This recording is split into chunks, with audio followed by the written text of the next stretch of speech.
With Pride Washing Machine Detergent, may triple stain-away formula. Tanggal ang makapit, madikit, at malupit na dumit mancha. Kaya easy-easy ang labada. Mula noon hanggang ngayon. All you need is pride. All you need is pride. ACS. Maulan man, no worries na amoy kulog ang damit. Charm Fab Con. Pangungkong maka-bloom.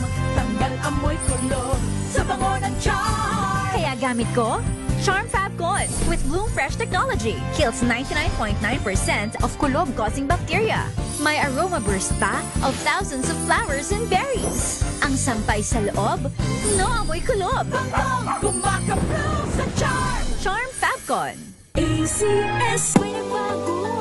May arte? May budget? Akala nyo lang yon. So solid. White rose papaya. Wow. White rose. White rose papaya. Wow. White rose. White rose papaya. May glow up with white rose papaya. White Rose Papaya. May puti power times 2 kasi may papaya at niacinamide. May shea butter and tea tree oil pa. Kutis sulit ang glow May up. glow up with white rose papaya. White Rose Papaya. Kutis sulit ang glow up. ACS. Galalala Fabcon. Galalala Fabcon. Ang bango ng sampayan. Tara na magsayawan. Calefabcon, amoy nakaka-joyful. Hello, I'm Enteng Perez. I live here in Vegas and I'm a concert promoter. I could sustain this fabulous lifestyle in Vegas, not only have a fabulous job, but I have a fabulous healthy lifestyle. Number 1, good diet. Number 2, I have a good healthy regimen and routine. And of course, the most fabulous of them all is MX3 capsules and coffee. I love it. MX3, dito ako believe. Mahalagang paalala, ang MX3 capsule ay hindi gamot at hindi dapat gamitin panggamot sa anumang uri ng sakit. Galalala Fabcon. Galalala Fabcon. Ang bango ng sampayan. Tara na magsayawan. Calefabcon, amoy nakaka-joyful.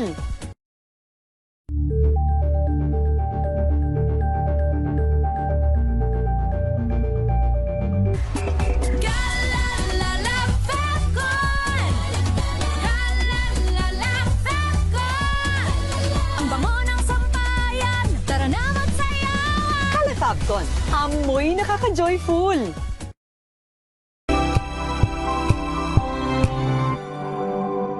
Wow, ang saya. Isang barangay na labada, puro mancha pa. Goodbye, pahinga. Mommy, isang laba lang yan sa Pride Bar Blue. May powerful stain-away enzymes na malupit sa dumit mancha. At di masakit sa kamay. Isang labalang yan. Hello, pahinga. Hello, Pride Bar Blue. ACS. Tinesting, sinuri, siniyasan. Ang resulta?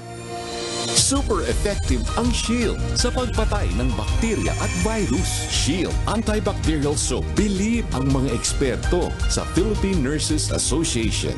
At si Mami. Tiwala ako sa Shield.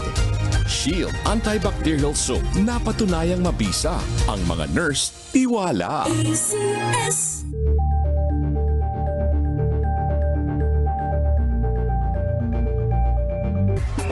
Galalala Fabcon. Galalala Fabcon. Ang bango ng sampayan. Tara na magsayawan. Calefabcon, amoy nakaka-joyful.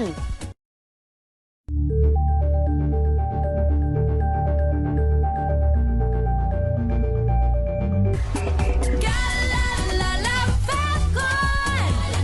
Galalala Fabcon. Ang bango ng sampayan. Tara na magsayawan. Calefabcon, amoy nakaka-joyful.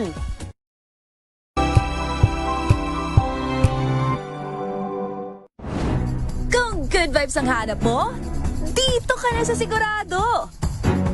Mula sa mga istoryang nagbibigay ng inspirasyon hanggang sa mga kwentong may dalang solusyon. Mga balitang pampagaan, pakiramdam at pampaganda ng araw. Hindi lang basta good news, kundi the better news. Mula Lunes hanggang Biyernes, 1:00 ng tanghali sa DZRH TV.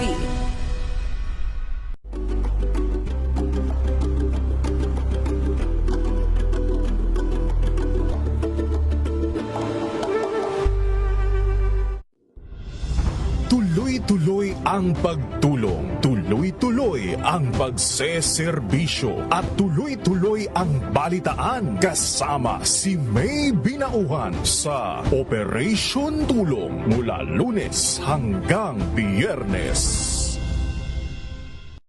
Good Better News. Una sa Pilipinas, una sa Pilipinas. NBS, Trending and Viral Show. Nakahandang Sa ating balitan mga kaibigan sa Rapido Hataw Balik. Public Service Hour. Siyempre pa, una sa Pilipinas. Una Yan sa... ang kabuuan natin palatuntunan ng break time. Sabay niyo na po ang mga balita at talakayan sa Balansyado. Maraming salamat. Maagang balitaan, maagang usapan sa mga issue at balita kasama si Kuya Angelo Palmones sa Magandang Umaga Pilipinas mula Lunes hanggang Biyernes.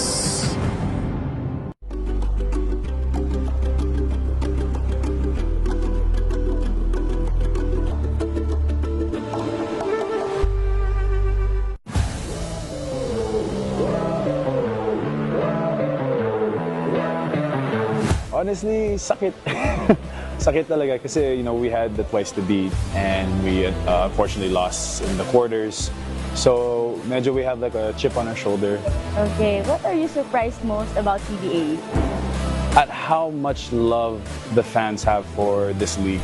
It's different, the day I found out that I'm going to have a baby, my mindset changed from me to them. Like my wife and my child. For me, I just want to be a star in my role, whether it's learning how to set a screen or being an anchor on defense against the bigger guys in the league. I just want to be a star in my role in whatever role the coaches give me. Hey guys, I'm Brandon Ramirez from the NLEX Road Warriors. Watch my exclusive interview on Matchpoint. Mabuhay at lahat ng Pilipino.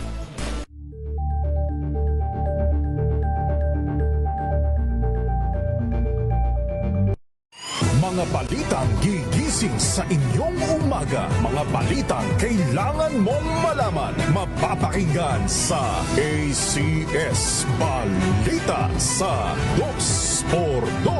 Kasama sina Anthony Taberna at Jerry Baha. Lunes hanggang Biyernes.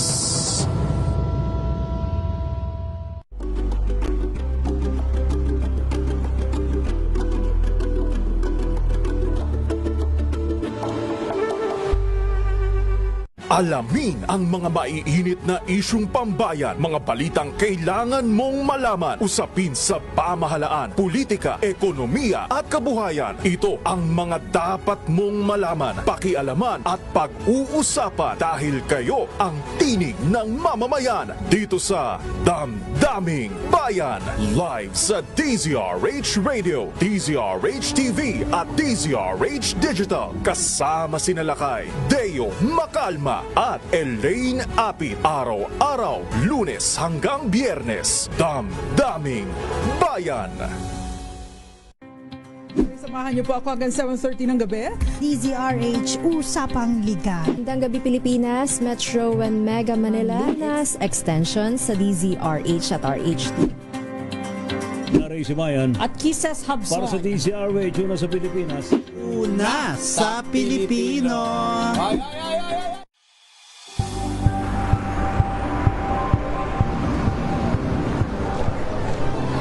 Ating mga eksperto. Dito lang sa Expert Opinion.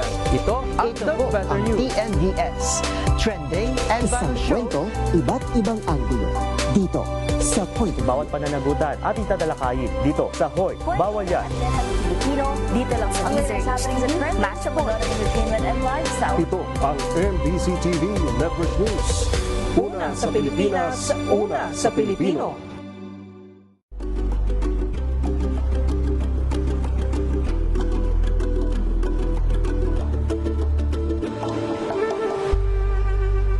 Tumunog na ang gandingan para sa kalikasan. Ang itinanghal bilang Best AM Radio Program program host ay si Cesar Chavez para sa special on Saturday ng DZRH.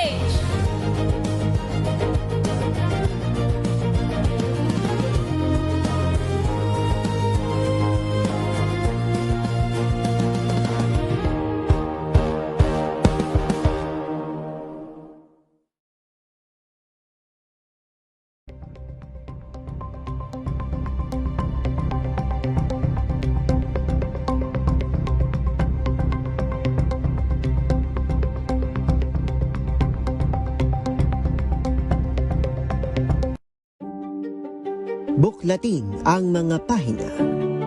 Pakinggan ang boses ng lipunan. Tunghayan ang mga issue mula sa ibang katayuan. Nakakalungkot kasi deserve ba namin ng ganito? Na hindi nila alam kung ano talaga yung kanilang mga karapatan. Yung gobyerno, tinulungan nila yung kanilang magsasaka. Pinapatahimik tayong lahat using various laws. Through education, kayang-kaya nating baguhin yung ganitong klaseng pag-iisip. Isang kwento, iba't ibang anggulo. Dito, sa Point of View.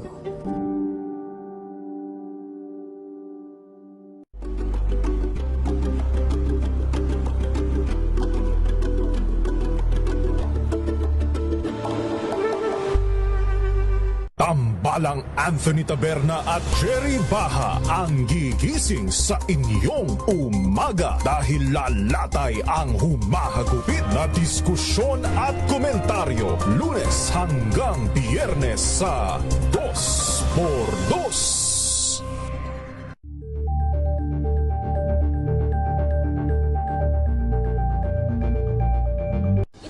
Ng naitalang 17 individual na ang kanilang naaresto.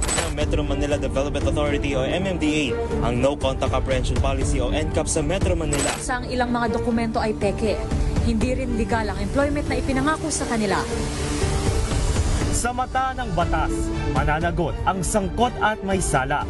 Dahil sa bawat paglabag, may karampatang parusa. Alamin ang mga pananagutan sa likod ng mga bawal. Dito sa Hoy! Bawal yan, tuwing Sabado, alas 11:30 ng umaga. Dito lang sa DZRH TV.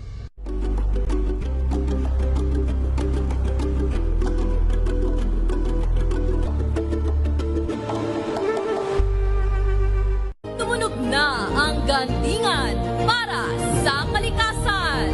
Ang nagkamit ng parangal bilang Best News Anchor ay walang iba kundi si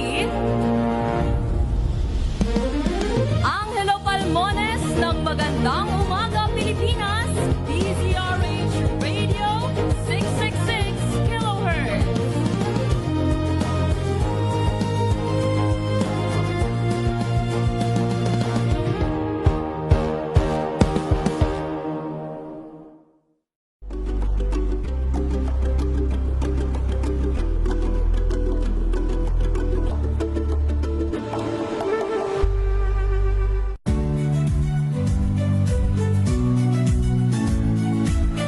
Magandang araw mga kaibigan. Ito po ang inyong balerina ng bayan, si Lisa Makuha Elizalde na nag-aanyaya sa inyong samahan kami at ang aming mga espesyal na panauhin para sa kalahating oras ng masayang kwentuhan sa aming programang Art to Art, kung saan ang usapang sining at kultura ay para sa lahat. Huwag kaliligtaan, tuwing linggo, alas 3:30 ng hapon, dito lamang sa DZRH Radio, DZRH TV, at via online streaming.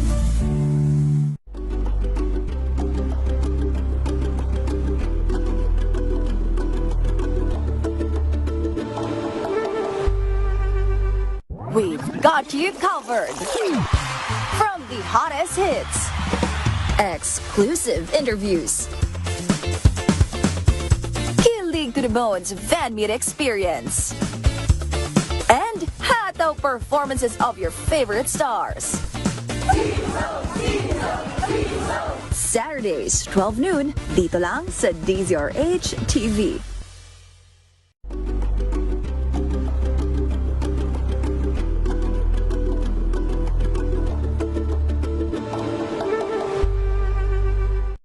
ka ba sa maraming bagay? Kami na ang bahala dyan. Aalamin, tutuklasin at bibigyang linaw namin ang mga katanungang bumabagabag sa inyong isipan. Sa programa kung saan ang bawat sagot ay galing lamang sa mga eksperto. Ang Expert's Opinion, tuwing linggo alas 3 ng hapon, dito lang sa DZRH TV.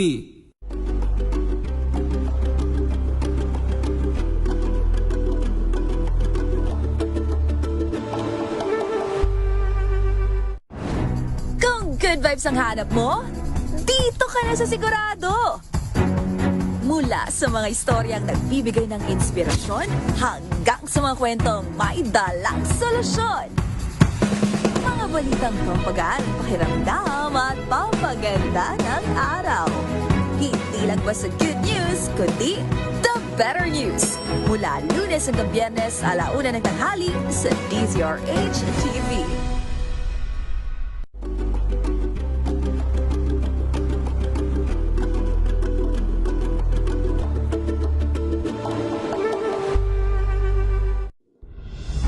Tuloy-tuloy ang pagtulong, tuloy-tuloy ang pagseserbisyo at tuloy-tuloy ang balitaan kasama si May Binauhan sa Operation Tulong mula Lunes hanggang Biyernes.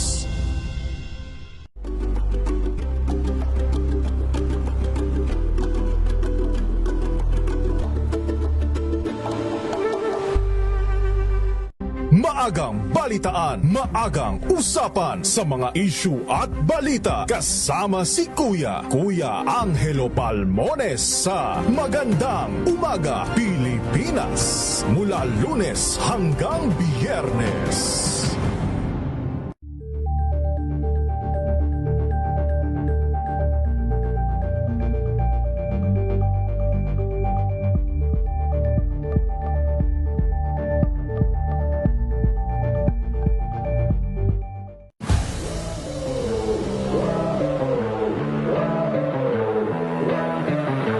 Honestly, sakit. Sakit talaga kasi, we had the twice to beat and we unfortunately lost in the quarters. So, medyo we have like a chip on our shoulder.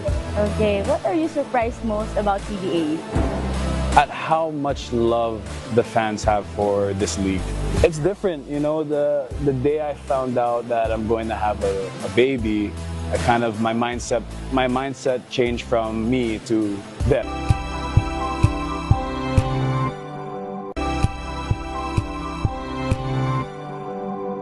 Wow, ang saya. Isang barangay na labada, puro mancha pa. Goodbye, pahinga. Mommy, isang laba lang yan sa Pride Bar Blue. May powerful stain-away enzymes na malupit sa dunit mancha. At di masakit sa kamay. Isang laba lang yan. Hello, pahinga. Hello, Pride Bar Blue. ACS. Ang galing-galing mo. Smart dishwashing paste ko. Pritong ulam na masebo. Plato ang kaldero. Tanggaling for everyday. Ganyan pag smart ang dishwashing paste. May double tanggaling formula. Tanggal ang sebo. Tanggal ang bakterya. Pahit para walang bahid. Linis fantastic sa metal at plastic. Number 1 ko to. Tanggaling-galing mo. Smart dishwashing paste. ACS. Tinesting. Sinuri. Siniyasan. Ang resulta? Super effective ang Shield sa pagpatay ng bakterya at virus. Shield Antibacterial Soap. Believe ang mga eksperto sa Philippine Nurses Association. At si Mami. Tiwala ako sa Shield. Shield Antibacterial Soap. Napatunayang mabisa. Ang mga nurse, tiwala. ACS. May nagbago. May arte. May budget. Akala nyo lang yon. So solid. White Rose Papaya. Wow, White Rose. White Rose Papaya. Wow, White Rose. White Rose Papaya. May glow up with White Rose Papaya. White Rose Papaya. May puti power times 2 kasi may papaya at niacinamide. May shea butter and tea tree oil pa. Kutis sulit ang glow up. May glow up with White Rose Papaya. White Rose Papaya. Kutis Kutis sulit ang glow up. Sa lahat ng bagay, simula pa lang, siguraduhin max protection na. Kasi pag kulang ang proteksyon, baka madaling masira. Sa ngipin, dapat may max protection din. Max sa alaga ng Unique Toothpaste. With Max Protect Formula, help stop cavities before they start, while keeping breath fresh. Try Unique Maximum Fluoride Protection. Para max alaga, max protektado. ACS.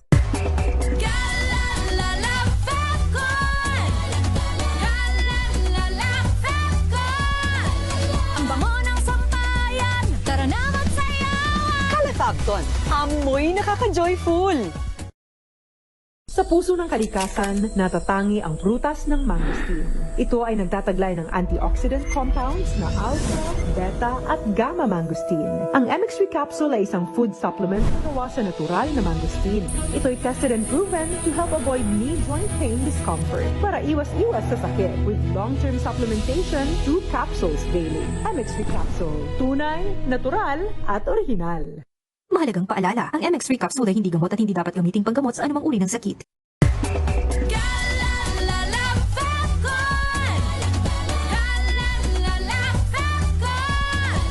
Ang bango ng sampayan, tara na magsayawan. Calefacton, amoy nakaka-joyful.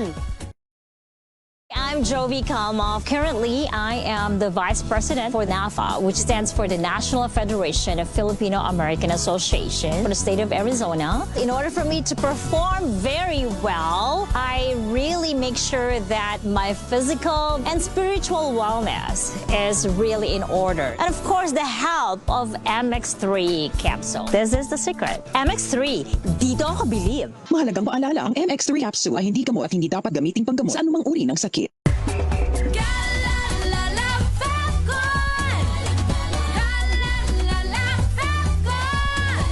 Ang bango ng sampayan, tara na magsayawan. Calefacton, amoy nakaka-joyful.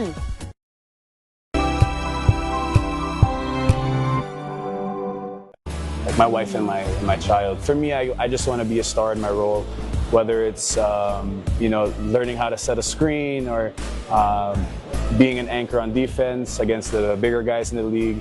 I just want to be a star in my role in whatever role the coaches give me. Hey guys, I'm Brandon Ramirez from the NLEX Road Warriors. Watch my exclusive interview on Matchpoint. Mabuhay at lahat ng Pilipino.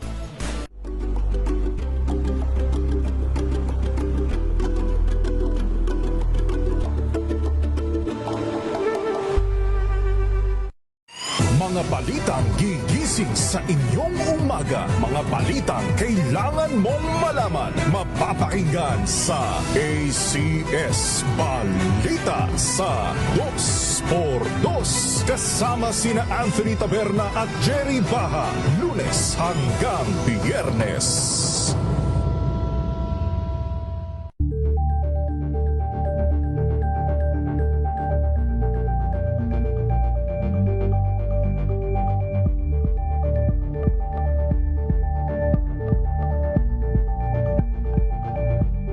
Alamin ang mga maiinit na isyung pambayan, mga balitang kailangan mong malaman, usapin sa pamahalaan, politika, ekonomiya at kabuhayan. Ito ang mga dapat mong malaman, pakialaman at pag-uusapan dahil kayo ang tinig ng mamamayan dito sa Damdaming Bayan.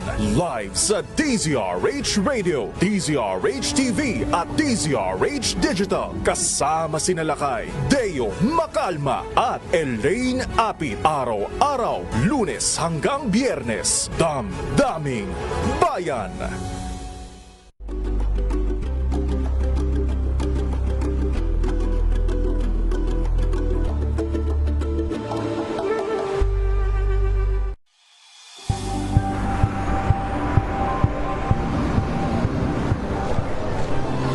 Ating mga eksperto dito lang sa Expert Opinion. Ito ang The Better News. TNVS, trending and isang kwento, iba't ibang anggulo. Dito sa Point. Bawat pananagutan ating tatalakayin dito sa Hoy. Bawal yan. Filipino, dito lang sa DZRH. Matchable entertainment and lifestyle. Ito ang MBC TV Network News. Una sa Pilipinas, una sa Pilipino.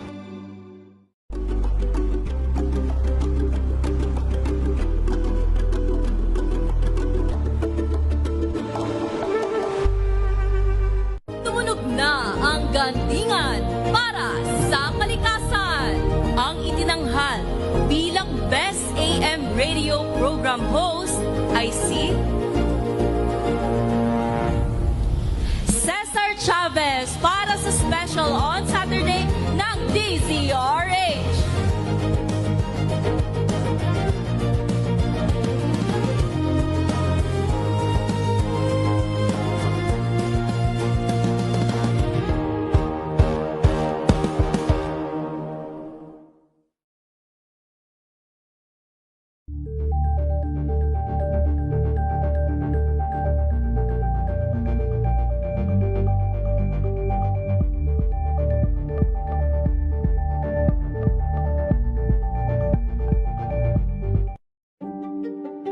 Buklatin ang mga pahina.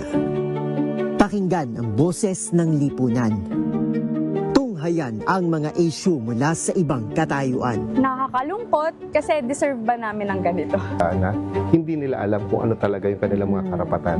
Yung gobyerno, tinulungan nila yung kanilang magsasaka. Pinapatahimik tayong lahat using various laws. Through education, kayang-kaya nating baguhin yung ganitong klaseng pag-iisip. Isang kwento, iba't ibang anggulo. Dito, sa Point of View. Impormasyon at tuloy-tuloy na reports kasama ang buong puwersa ng DZRH sa buong Pilipinas mula Luzon, Visayas at Mindanao. Lahat ng malalaking balita, maiinit at viral. Hagip ng pinakamalawak na newscast sa buong Pilipinas. Rapido Hataw Balita. Rapido Hataw Balita. Kasama sina Ray Sibayan at Romel Fuertes. Rapido Hataw Balita. Mga malalaking balita, hahataw na! Rapido Hataw Balita.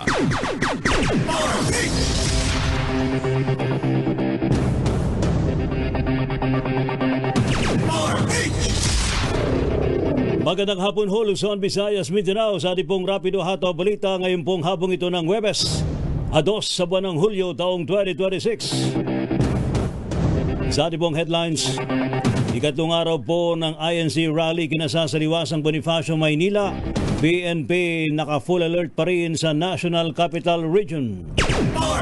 Mga gate ng Malacanang selyado na sa gitna ng INC rally sa siyudad ng Maynila. Strategy ng depensa, pinaghanda na raw po ng prosecution team para sa nalalapit na impeachment trial laban kay Vice President Sara Duterte.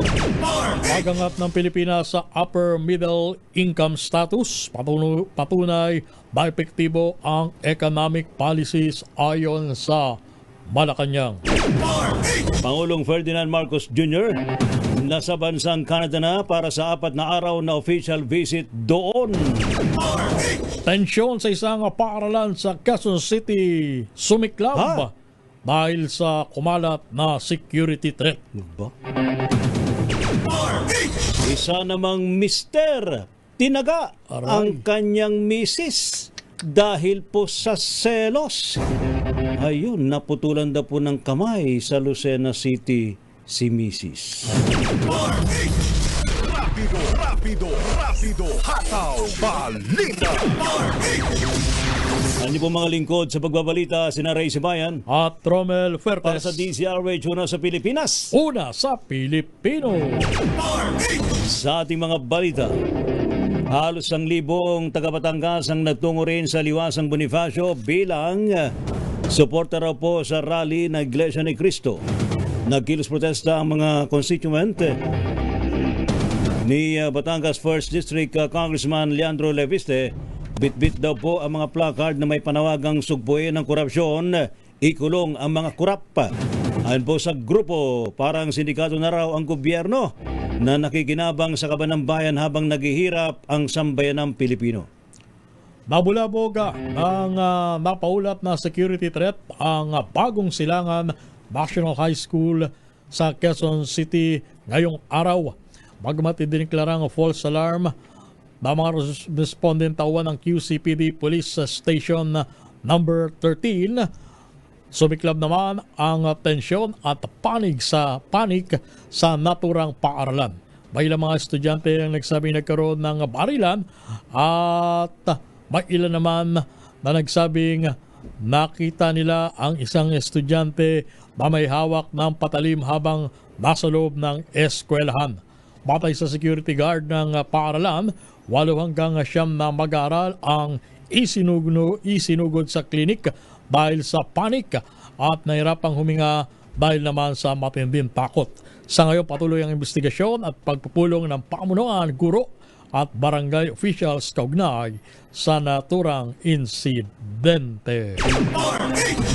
Marinamang nilinaw ng pamunuan ng Bagong Silangan High School sa Quezon City na walang nangyaring pananaksak o pamaril sa loob ng kanilang campus at ligtas ang lahat ng mga mag-aral at mga guro. Ito ba'y matapos namang sumiklab ang tensyon kanina umaga ng mabilis na kumalat online ng mga maling impormasyon ukol sa munay banta sa seguridad, dahilan para magpanik daw po at sumugod ng mga magulang sa eskwelahan para sunduin ng kanilang mga anak. Sa opisyal na statement ng naturang eskwelahan, kanilang idiniin na walang nasugatan o napahamak at isinisi daw po ang nangyaring gulo sa pagkalat ng fake news. Nakasalukuyan na rin inimbestigahan ng otoridad dahil po sa takot at emosyonal na epektong idinulot ng naturang kumalat na fake news. Naglatag na po ang paaralan ng psychosocial support at guidance services para sa mga mag-aaral sa tulong po ng kanilang mga teacher at guidance personnel.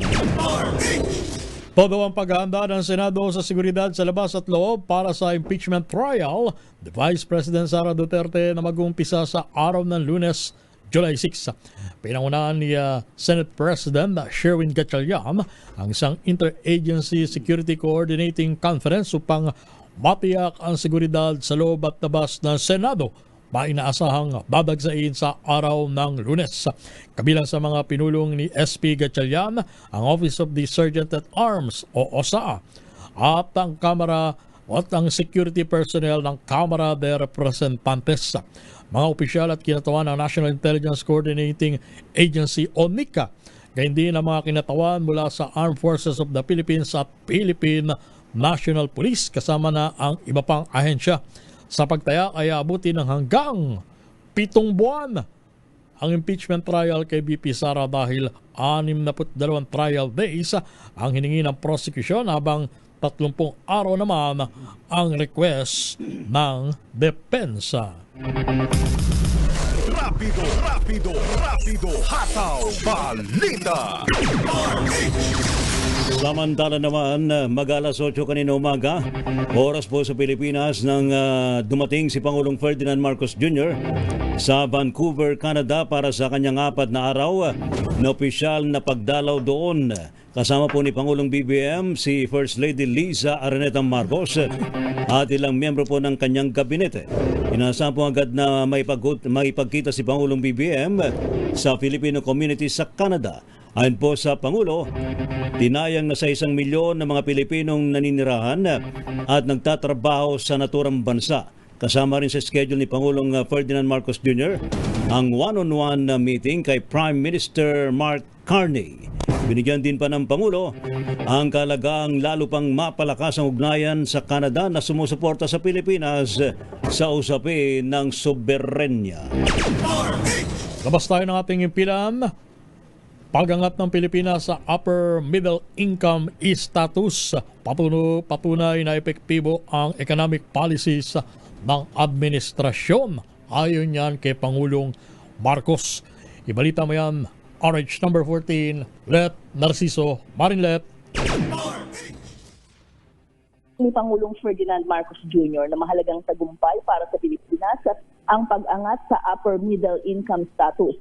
Ito ay matapos ang halos 4 na dekadang pananatili ng bansa sa lower middle income category. Sa isang video message, sinabi ng Pangulo na pinatutunayan ng bagong katayuan ng bansa na naging epektibo ang economic policies ng administrasyon sa nakalipas na 4 na taon. Ayon kay Pangulong Marcos, Nakatulong ang tuloy-tuloy na paglago ng ekonomiya, matatag na halaga ng piso at mga reformang ipinatupad ng pamahalaan para mapalakas ang ekonomiya sa kabila ng global uncertainties.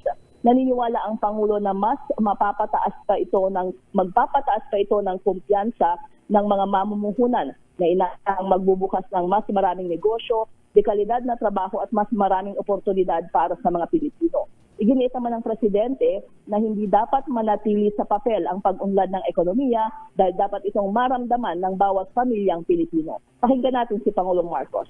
Economic progress is not meant to stay on paper.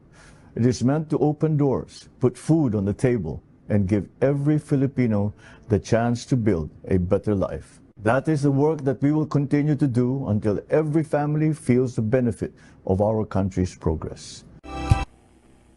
Si Pangulong Bongbong Marcos. Ito si Let Narciso para sa DZRH. Una sa Pilipinas, una sa Pilipino. Thank you. Salamat, Ms. Let. Samantala naman, pagtatatag daw po ng Strategic Petroleum Reserve sa bansa, ito raw po ay suportado dyan sa Senado. Ating alamin sa report ni RH28, Lakay Raymond at Paz. Lakay Raymond. Ray, suportado ni Senador J.D. Ejercito bilang Chairman ng Senate Committee on Finance ang pagtatatag ng Strategic Petroleum Reserve sa bansa na isinusulong ng Department of Energy. Ayon kay Ejercito, kailangan ito para sa ating energy security at tugunan ang matinding epekto ng krisis sa langis.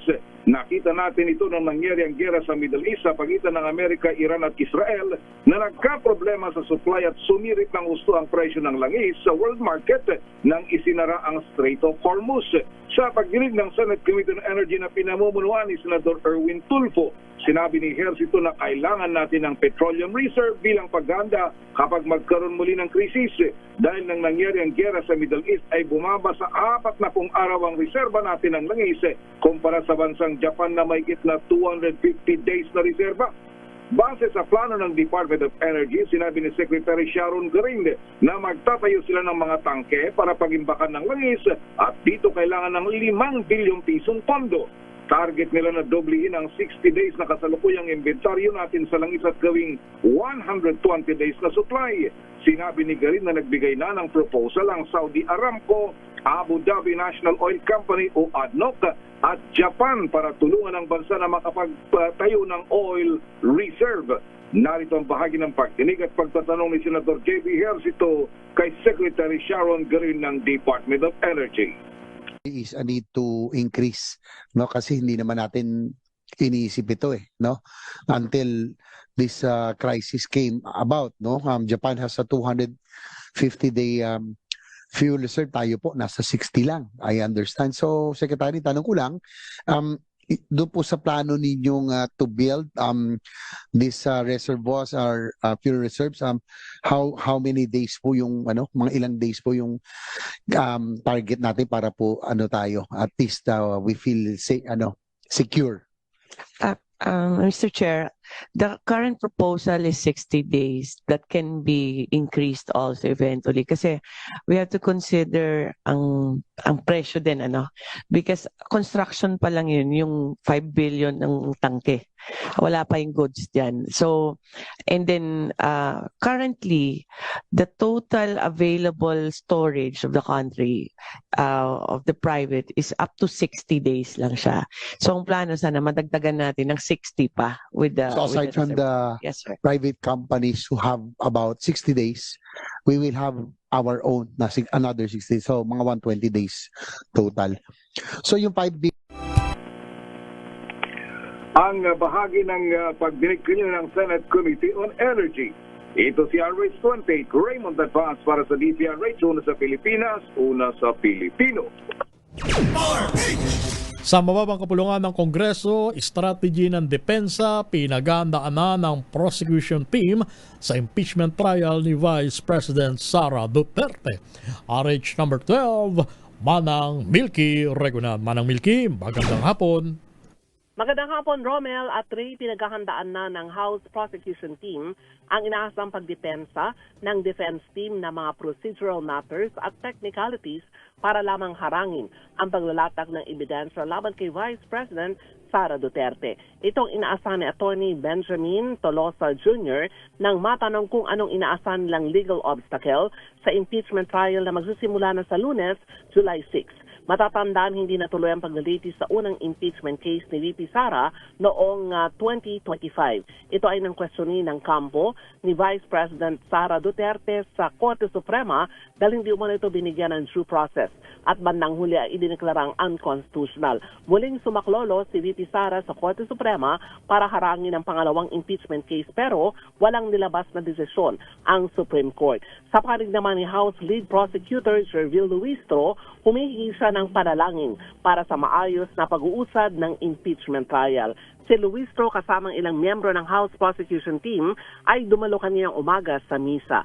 Ang Mass for Truth, Justice and Accountability ay ginanap naman sa Immaculate Conception Cathedral sa Cubao. Ako si Mildred Guna, nagulat para sa DZRH, una sa Pilipinas, una sa Pilipino. Thank you. Salamat, Milky. Samantala naman, full alert sa NCR. Ito raw po'y mananatili buong bansa. Ibinaba sa heightened alert paglipat ng INC rally dyan po sa liwasang Bonifacio. Ating alamin sa report ni RH52, Edniel Parosa. Edniel. Ray, mananatiling naka-alerto ang pulisya sa kabila ng paglipat ng lokasyon ng rally ng Iglesia ni Cristo mula sa Tising EDSA patungo sa liwasang Bonifacio sa lungsod ng Maynila. Ayon kay PNP Acting Spokesman, Police Colonel Allen Reyco, nakataas pa rin ang pinakamataas full alert status dito sa Kalakang, Maynila. Pero pagdating sa ibang bahagi ng bansa, bahagya na itong ipinowngrade o ibinaba sa heightened alert status. Kaugnay nito ay pinatututukan pa rin ni PNP Chief Police General Jose Malanchinar Tapis Jr. Hindi lamang ang liwasang Bonifacio, kundi maging itong kahabaan ng EDSA, partikular itong White Plains at People Power Monument. Inatasan ng top cap ang NCRPO at QCPD na mag-deploy pa rin ng sapat na tauhan sa Quezon City at iba pang lugar na maaring bigla na lamang pagdausan ng programa. Bago nitang binawi ng QCLG ang permit ng INC na dapat sana ay magsasagawa ng ikatlong araw na sunod na aktibidad sa People Power Monument. Ngunit, noong unang araw nito, wala rin naman talaga silang permit nang biglang dumagsa sa EDSA White Plains at barhan ng nabanggit na kalsada. Siyang iniiwasot ngayon na pabansa pulisya. Umapela si Nartates sa religious group. Igalang ang desisyon na ito ng pamahalang siyudad ng Quezon na silang nangangasiwa ng permits sa naturang monumento. Ako si Edniel Parrosa, nag-uulat para sa DZRH. Una sa Pilipinas, una sa Pilipino. Samantala, mga gate ng Malacanang selyado na sa gitna ng INC rallies sa liwasang Bonifacio. Ibalita mo yan, RH number 15, Giselle Ricafort. Giselle. Nakainselyado na yung lahat ng gate ng palasyo ng Malacanang simula ng isagawa yung biglaan na kilos protesta ng Iglesia ni Cristo doon sa EDSA People Power Monument. Ito yung sagot ni Brigadier General Arnold Santiago, ang Direktor ng Manila Police ng tanungin sa posibilidad na may humalong ibang grupo sa INC rally. Dito naman sa liwasang Bonifacio yan. Ayon kay Santiago, may sapat na police deployment sa paligid ng Malacanang at tuloy-tuloy naman yung pagpapadala ng suporta ng PNP at ng NCRPO ngayon.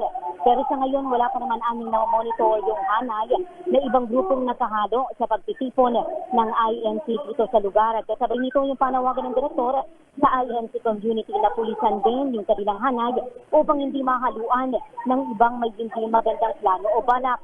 Pakinggan natin si Brigadier General Arnold Santiago. Certify na po natin, nasilyado naman po lang lahat ng gates sa Malacanang magmula pa po nung nag-umpisa doon sa EDSA. Tuloy-tuloy naman po ang pagpapadala ng suporta ng National Headquarters at saka ng Regional Headquarters dito sa Manila Police District. Sapat po ang bilang ng mga pulis natin na nakadeploy magmula pa nung day 1 doon sa paligid ng Malacanang. At tinutulungan pa rin po tayo ng National Headquarters at Regional Headquarters para naman po doon sa pagbabantay dito sa mga kapatid natin sa ANC, lalo na po doon sa mga pagpaparadahan nila ng mga sasakyan. Ituloy naman po ang intelligence gathering at pagbabalidate po ng ating mga intelligence operatives from the national level hanggang dito sa Manila Police District. May mga tao po tayo na nagbabalidate, nagre-revalidate, nag-ascertain kung anong level of information yung mga nagsisirculate po sa atin sa paligid niya.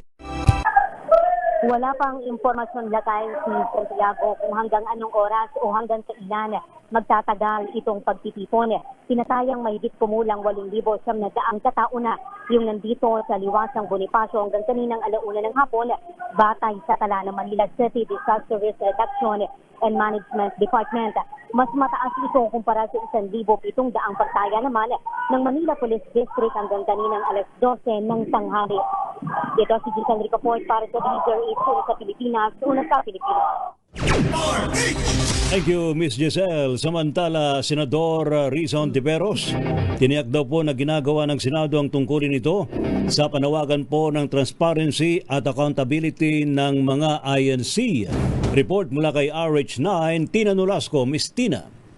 Lakay Ray, tiniyak nga ni Senador Rizon Tiveros na ginagawa ng mataas na kapulungan ang trabaho nito kaugnay sa panawagan ng mga Iglesia ni Cristo na transparency, accountability, truth, justice at peace sa pamahalaan, partikular na sa iba't ibang issue na kinakaharap ng bansa sa usapin ng hustisya at mga ginagawang investigasyon.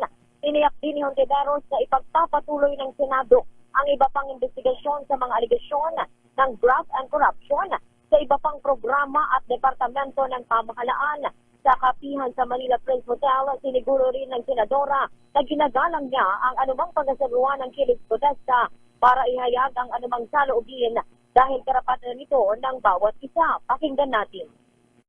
Well, karapatan po ng bawat samahan at pati mamamayan dito sa Pilipinas magpahayag ng kanilang mga saloobin sa alinmang issue.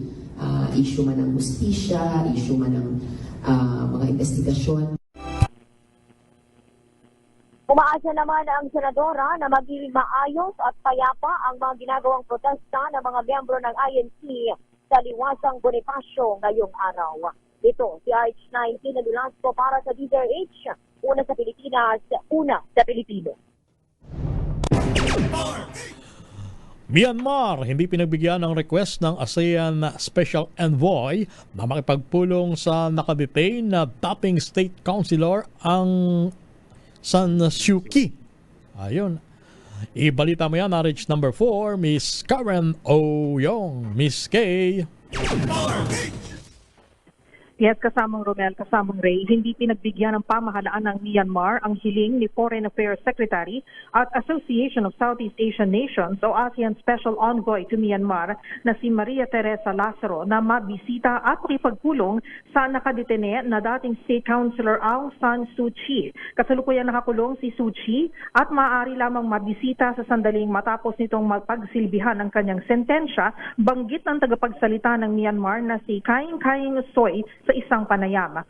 Sa opisyal na pahayag ng ASEAN Special Envoy, sinabi naman ng tagapagsalita ng DFA for ASEAN na si Assistant Secretary Dax Imperial na nanatili pa rin committed ang ASEAN Chair sa implementasyon ng 5-point consensus o 5PC. Ito ang peace plan ng ASEAN para sa Myanmar matapos magsagawa ng kudeta ang militar ng Myanmar noong 2021 kasabay ng paghuli at pagdetena sa ilang mga political leaders nito kasama na si Aung San Suu Kyi. Ayon kay Imperial, patuloy ang ASEAN chairship sa pag-engage sa lahat ng stakeholders kasama ng mga otoridad ng Myanmar ukol sa naturang issue. Dagdag ni Imperial, iginiit ng ASEAN chairship ang kahalagahan ng pagpapalaya sa lahat ng mga bilanggo, partikular na ang mga matatanda at may mga iniindang sakit kasama na si Aung San Suu Kyi. Ang hakbang na ito ay esensyal sa pagsulong sa makabuluhang political dialogue na kasama sa 5PC. Ang 5-point consensus ay inadapt ng mga leader ng ASEAN noong 2021 kasabay ng panawagan para sa pagpigil sa kaharasan, pagsulong sa dialogo at para sa maayos na paraan upang makapagpadala ng humanitarian assistance papunta sa Myanmar. Ako si RH4 Karen Oyong nag-uulat para sa DZRH, una sa Pilipinas, una sa Pilipino. Thank you, Miss Karen Oyong. Samantala, solar-powered na pambansang warehouse ng mga binhi laban sa gutom ba? Okay ito at kalamidad. Ito raw po'y binuksan ng Department of Agriculture. Ibalita mo nga yan, RH5, Val Gonzalez. Val. Ray, sa pamamagitan ng Bureau of Plant and Industry o BPI, ay pinasinayaan ng Department of Agriculture ang National Seed Reserve Facility sa Quezon City. Ito ang magsisilbi bilang centralized na imbakan o bodega ng mga mahalagang binhi gaya ng palay at maging ng iba't iba pang mga gulay at pananim sa ating bansa. Solar-powered ang pasilidad upang isulong ang green at resilient na agrikultura habang tinitiyak na laging may supply ng mga dekalidad na mga pangtanim. Ayon kay Agriculture Secretary Francisco Chu Laurel Jr., ginawa ito dahil sa lumalalang peligro ng klima tulad ng malalakas na bagyo, matagal na tagtuyot at iba pang sakuna na madalas na pumipinsala sa mga ani at nagre-resulta ng hindi napapanahong pagtaas sa presyo ng pagkain. Ayon kay Secretary Francisco Chu Laurel Jr., layunin nitong siguraduhin hindi maaantala ang pagtatanim at mabilis na makababangon ang mga magsasaka pagkatapos ng isang kalamidad. Kaagana ito bilang long-term vault na magpapanatili ng buhay at kalidad ng mga binhi at bukas din sa mga kaagapay na ahensya para sa garang pamamahagi sa regular na programa, emergency response at rehabilitation efforts.